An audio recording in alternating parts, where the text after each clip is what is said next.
Bharatiya Janata party भ्रष्टाचार ही नहीं कर रही, भ्रष्टाचार का पहाड़ खड़ा कर रही है। और ये पहाड़ कब टूटेगा? जब गरीब लोगों की सरकार आएगी, कोई दशरथ माझी अपना छेनी हथौड़ा लेके आएगा, इस पहाड़ को तोड़ेगा।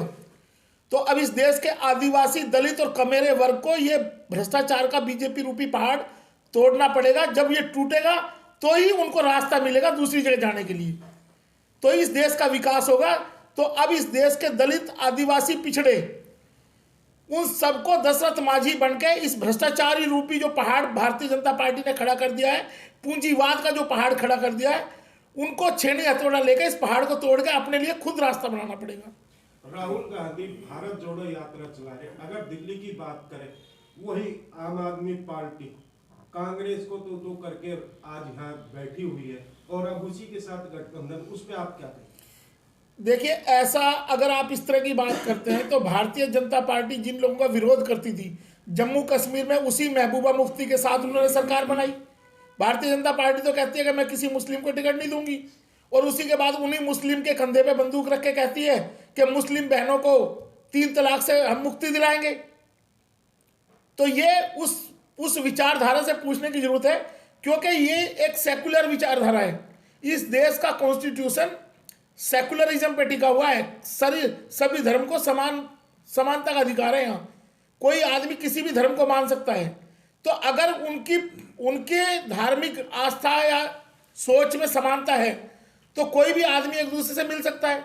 लेकिन ऐसा नहीं हो सकता कि मुस्लिम को टिकट नहीं देंगे और पीडीपी के साथ कश्मीर में जाकर सरकार बना लोगे आप। क्या लग रहा है, राहुल गांधी की यात्रा से कुछ फर्क पड़ेगा?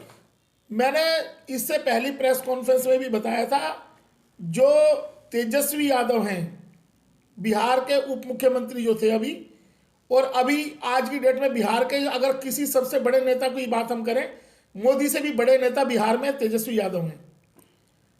तेजस्वी यादव ने इस देश के नौजवान युवाओं में एक उम्मीद जगाई है कि रोजगार के लिए लड़ो, उठो और अपना रोजगार मांगो। और उन्होंने रोजगार दे के दिखाया है। 17 महीने की सरकार में उन्होंने लोगों को रोजगार, नौजवान बच्चों में एक उम्मीद जगाई है। तो राहुल गांधी उन मुद्दों के साथ साथ मंडल कमीशन के मुद्दों को भी लेकर चल रहे हैं। लेकिन कांग्रेस के साथ हमारा यहाँ मतभेद है कांग्रेस के साथ, कि जिस मंडल कमीशन की रिपोर्ट कांग्रेस दबा के बैठी हुई थी, आज उसी मंडल कमीशन की रिपोर्ट के लिए कांग्रेस को जरूरत पड़ी है। और यही राहुल गांधी, जब दलित पिछड़ों की सरकार होती है तो उनके खिलाफ भट्टा परसोल में जाके वो कंधे पे रख के मिट्टी ढोने लगते हैं। मायावती की सरकार को कमजोर इन्होंने किया, राहुल गांधी ने। अगर मायावती की सरकार कमजोर नहीं करते ये, तो आज कांग्रेस की इतनी दयनीय स्थिति नहीं होती और देश में बीजेपी एंट्री भी नहीं कर पाती। उस सरकार को, बीएसपी की सरकार को कमजोर करने का सबसे बड़ा काम राहुल गांधी ने किया। अगर आज विपक्ष कमजोर है तो उसके लिए एक जगह कहीं ना कहीं राहुल गांधी भी जिम्मेदार है।